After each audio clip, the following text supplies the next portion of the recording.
Çka është bordi i paqes që e nënshkroi edhe presidentja e Kosovës Vjosa Osmani? Presidentja e Kosovës Vjosa Osmani ka nënshkruar pjesëmarrjen në bordin e paqes, një nismë e themeluar nga presidenti amerikan Donald Trump. Gjatë ceremonisë së nënshkrimit në Davos të Zvicrës, ku Trump i cilësoi liderët pjesëmarrës si grupi i parë, Osmani ishte e vetmja grua mes 19 krerëve të shteteve të pranishëm në skenë.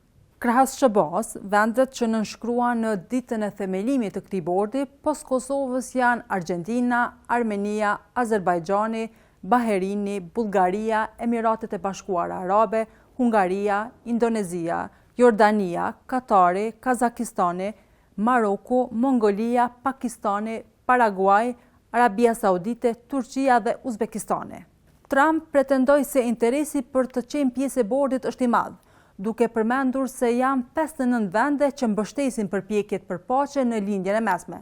Megjithatë, deri më tani fuqi të mëdha si Franca, Italia dhe Gjermania apo shtetet e tjera të Perëndimit nuk e kanë konfirmuar publikisht nëse kanë pranuar ftesën ose jo. Liderët e tyre nuk ishin të pranishëm në ceremoni. Sidoqoftë, presidentja Osmani një ditë më parë tha për mediat në Kosovë se pjesëmarrja e Kosovës në këtë bord është antarësimi i Kosovës në një organizatë ndërkombëtare dhe atë si një ndër anëtarët themeluese të kësaj organizate.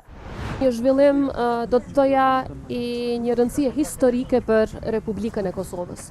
Në radhë të parë për shkak se kjo është një organizatë ndërkombëtare, pra është antarësim i Republikës së Kosovës në një organizatë ndërkombëtare dhe atë si një ndër anëtarët themeluese të kësaj organizate.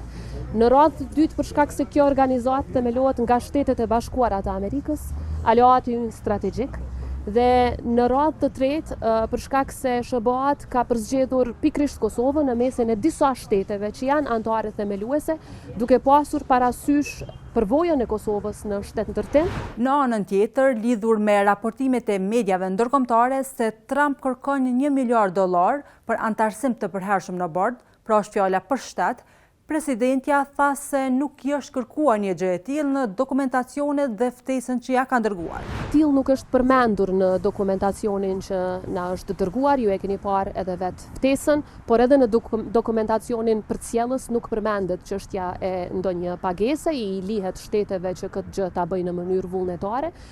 Megjithatë, ne për të gjitha çështjet jemi në koordinim të plotë me Shtetet e Bashkuara të Amerikës. Në anën tjetër, sekretari amerikan Marco Rubio theksoi se detyra e këtij grupi është që së pari dhe kryesisht të sigurojë që marrëveshja e paqes në Gazë të bëhet e qëndrueshme.